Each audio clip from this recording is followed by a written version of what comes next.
আমি আজকে আপনাদের সামনে যে ব্যাপারটা নিয়ে আলোচনা করব সেটা হচ্ছে চারবাক দর্শন বা লোকায়ত দর্শন।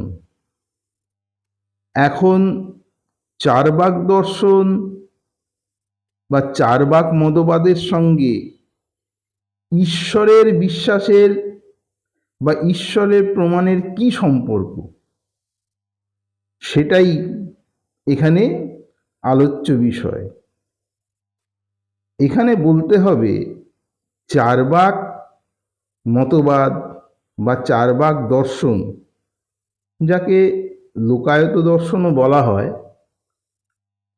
এই মতবাদ যিনি শুরু করেছিলেন তার নাম বৃহস্পতি লৌক্য।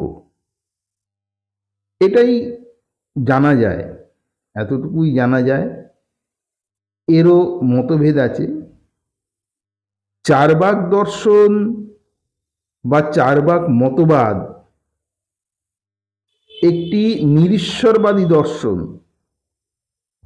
বস্তুবাদী দর্শন, আধ্যাত্মিকতা বিরোধী দর্শন। অর্থাৎ এই দর্শন কোনো আধ্যাত্মিকতায় বিশ্বাস করে না। এটাই মূল উপপাদ্য আলোচনার। এখানে এই দর্শনের কে প্রতিষ্ঠাতা, কার মস্তিষ্ক প্রসূত, এটা আমাদের আলোচ্য বিষয় নয়। চারবাক দর্শন বা লোকায়ত দর্শন আধ্যাত্মবাদ বিরোধী এবং নিরীশ্বরবাদী কেন? না, ঈশ্বরে একেবারেই এটি বিশ্বাস করে না, ঈশ্বরবাদে বিশ্বাস করে না, ঈশ্বরবাদ বিরোধী দর্শন। এখন প্রশ্ন উঠবে, ঈশ্বরবাদটা কি? ঈশ্বরবাদ হচ্ছে সেই তত্ত্ব যেখানে মানুষ একটা কল্পনার আশ্রয় নেয়। কল্পনার আশ্রয় এই কারণে বলছি, প্রত্যক্ষ প্রমাণ তো কিছু নেই, কাজেই সেই হিসেবে কল্পনার আশ্রয়, অন্তত চারবাক মতবাদ তাই মনে করে। সেই মত ঈশ্বরবাদ অনুসারে একজন স্রষ্টা থাকবেন এবং সেই স্রষ্টা তার একটা চেতনা থাকবে। তিনি একজন চেতনাশীল কোনো সত্তা, যিনি মানুষের স্রষ্টা তো বটেই, সেই সঙ্গে সমস্ত প্রাণী জগৎ এবং সমস্ত জগৎ এবং বিশ্বব্রহ্মাণ্ডের স্রষ্টা। আরও বড় কথা হলো, তিনি মানুষের ভালো মন্দের সমস্ত হিসেব রাখেন, তিনি নোট করেন, মানে আমরা লিখে রাখেন কিনা আমরা তো জানি না, তিনি মোটামুটি সমস্ত কিছু জেনে রাখেন বা বুঝে রাখেন, কোন মানুষ কতটা ভালো কাজ করছে, কোন মানুষ কতটা খারাপ কাজ করছে। কেউ যদি হিতকর কাজ করে, ভালো কাজ করে, তখন ঈশ্বরবাদ অনুসারে বা ঈশ্বরবাদীদের বিশ্বাস, তিনি ইহজন্মে হোক পরকালে হোক, তিনি অবশ্যই তার কোনো ভালো করবে, তার মঙ্গল করবে, তার পুরস্কার দেবে। পক্ষান্তরে কোনো যদি অহিতকর কাজ সে করে, খারাপ কাজ করে, তাহলে ইহকালে হোক পরকালে হোক তার একটা দণ্ড দেবে। এখন যেটা প্রশ্ন হলো, এ তো গেল মানুষের কথা, এবার অন্য প্রাণীদের ক্ষেত্রে কি হবে? ধরা যাক একটা বাঘ একটা হরিণ খেয়ে ফেললো, বা একটা কেন, সে তো মাঝে মধ্যেই হরিণ খাবে বা অন্য জন্তু জানোয়ার খাবে, খেতেই হবে, নাহলে সে তো বাঁচতে পারবে না। এখন তার মানে তো সেই হিসেবে সে বড় পাপ করে ফেললো। এবার তার সেই পাপের প্রায়শ্চিত্ত কি হবে, তার দণ্ড কি হবে, তার বিধান কি হবে? এবার বাঘের ক্ষেত্রে তো কোনো পুণ্য হবে না, পুণ্যের কোনো ব্যাপার নেই, কারণ এরকম তো হবে না একটা হরিণ অসুস্থ হয়ে গাছতলায় পড়ে আছে, বাঘ তাকে এনে বললো, এই নে বাবা তুই কিছু ঘাস খেয়ে নে, আমি তোর জন্য জল এনে দিচ্ছি। কাজে বাঘের কোনো পুণ্য নেই, বাঘের সবটাই পাপ। এবার সেক্ষেত্রে কি হবে? এইগুলো এর কোনো জবাব আমরা পাই না। বেদ বিরোধী ভারতীয় যে দর্শন, তার মধ্যে অন্যতম প্রধান দর্শন হলো এই চারবাক দর্শন। বেদ বিরোধী, লক্ষণীয় কথা, অর্থাৎ বেদে বিশ্বাস করে না যে সে নাস্তিক। মাধবাচার্য তার সর্বদর্শন সংগ্রহ গ্রন্থে বলেছেন যে এই দর্শন নাস্তিক শিরোমণি, অর্থাৎ সমস্ত নাস্তিকের শিরোমণি। এবারে প্রশ্ন হচ্ছে, তাহলে এই দর্শন কিসের ওপর তৈরি? এই দর্শনের আধার হলো ভোগবাদ বা বস্তুবাদ। ভোগবাদ বা বস্তুবাদ হচ্ছে এই দর্শনের আধার। এই দর্শন মনে করে প্রাণ, মন, চৈতন্য, দেহ সব কিছুই সৃষ্টি হয়েছে জড়ের থেকেই সৃষ্টি হয়েছে। অধ্যাপক গার্বে তার গবেষণায় দেখিয়েছেন, বৌদ্ধ ধর্ম সৃষ্টির আগে বা বুদ্ধদেবের অনেক আগেও এই দর্শনের ব্যাপক প্রচলন ভারতে ছিল। এই দর্শন মনে করে যা কিছু প্রাণীকুল, তাদের প্রাণসত্তা সবই তৈরি হয়েছে ভৌত পদার্থ থেকে, চারি ভূত থেকে। লক্ষণীয় পঞ্চভূত নয়, চারি ভূত। সেই চারি ভূত কি? ক্ষিতি, অপ, তেজ এবং মরুত।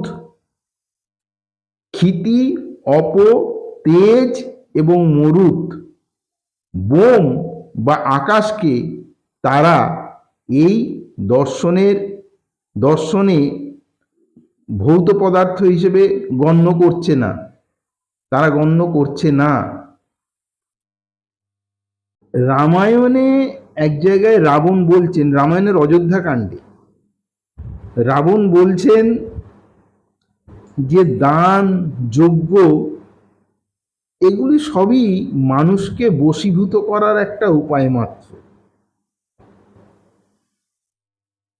পরলোকে এর থেকে যে কোনো ফল হয় তা নয়।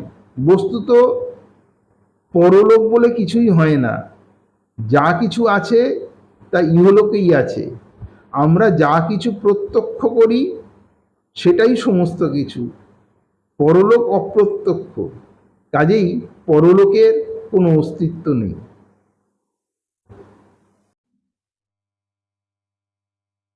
চারবাক দর্শন বেদ বিরোধী দর্শন হলেও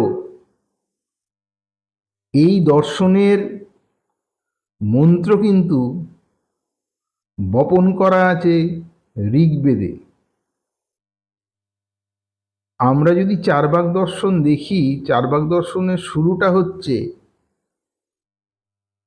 অসৎ অর্থাৎ অবচেতন থেকে সৎ অর্থাৎ চেতনের সৃষ্টি। ঋগ্বেদ বলছে असत सद জায়তে, অর্থাৎ চেতনার মূল উৎসই হল জড়। এক কন্ট্রাডিক্টরি ব্যাপার যে ঋগ্বেদ বলে না বেদ বিরোধী, অথচ তার যে দর্শনের মূল জিনিসটা, মূল কথাটা, মূল উপপাদ্যটা প্রথিত আছে ঋগ্বেদেই, বা তার উৎপত্তি ঋগ্বেদ থেকে।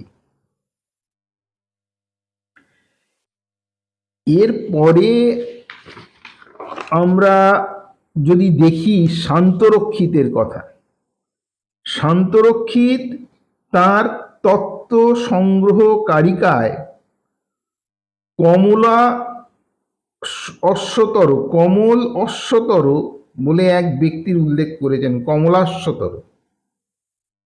এখন কমল যদি তার নাম হয় হতেই পারে, কিন্তু তার সঙ্গে অশ্বতর কথাটা একটা কেমন কেমন লাগে না? নাকি তার নাম কমল, তার সঙ্গে অশ্বতর জুড়ে দিয়ে তৎকালীন পণ্ডিতরা তাঁকে প্রকৃতপক্ষে বিদ্রূপী করেছেন। এই প্রশ্নের উদয় কেন হচ্ছে? আমরা বর্তমানে এই চারবাক মত বা চারবাক দর্শন সম্পর্কে কোনো মূল গ্রন্থ আমরা পাই না। অনেকটাই আমরা ভাষা বা অন্য দর্শনের থেকে আমরা যে তথ্যগুলো পাই, বেশিরভাগ আবার এই চারবাক দর্শনের বিরোধী গ্রন্থ থেকে আমরা যে তথ্যগুলো পাই, তার উপর ভিত্তি করেই আমরা চারবাক দর্শন সম্পর্কে অনেকটা সিদ্ধান্তে উপনীত হই। আর একটা জিনিস দেখা যায়, চারবাক দর্শনের বিশেষ প্রসার পরবর্তীকালে ঘটেনি। এর একটা বড় কারণ সম্ভবত যারা ওই বৈদিক মত অবলম্বী ছিলেন এবং ব্রাহ্মণবাদীরা, তাদের এর বিরোধিতা এবং বিরূপতা এর একটা বড় কারণ হতে পারে। এবার চারবাক নামটা এলো কোথা থেকে? অনেকের মতে চার্বি বলে এক ঋষির নাম অনুসারে এই চারবাক, তিনি ওই জড় বা বস্তুবাদে বিশ্বাস করতেন, বস্তুবাদী ঋষি, তার নাম অনুসারে এই চারবাক শব্দটা এসছে। অনেকে আবার বলেন ওই চারবাক শব্দটার মানেই হচ্ছে জড়তাবাদী বা বস্তুবাদী। তাদের মূল মতবাদী হচ্ছে খাও দাও আর আমোদ করো। তারা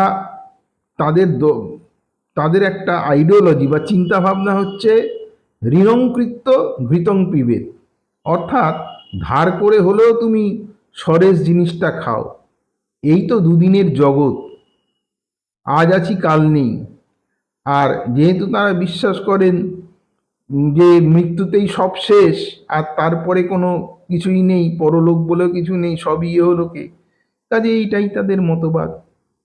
যাই হোক, এই পর্যায়ে আমি আর এই ভিডিওটি বড় করছি না। আমি আরেকটি পর্বে এই চারবাক দর্শন সম্পর্কে আরও অনেক তথ্য দেবো, দিয়ে সেখানেই শেষ করব। এইখানেই আজ পর্যন্ত শেষ করছি, আজকে এই পর্যন্ত বলেই শেষ করছি। আর আমার ভিডিওটি যদি ভালো লাগে একটু লাইক করবেন, শেয়ার করে দেবেন, এই অনুরোধ রইল আপনাদের কাছে। আর আপনাদের মূল্যবান মতামত যদি কিছু থাকে, বা চারবাক দর্শনের সঙ্গে অন্য দর্শনের সম্পর্ক যদি আপনাদের কোনো তথ্য থাকে, কোনো রেফারেন্স সহ একটু আমায় জানাবেন দয়া করে, তাহলে খুব উপকার হয়। আজ এই পর্যন্ত, নমস্কার।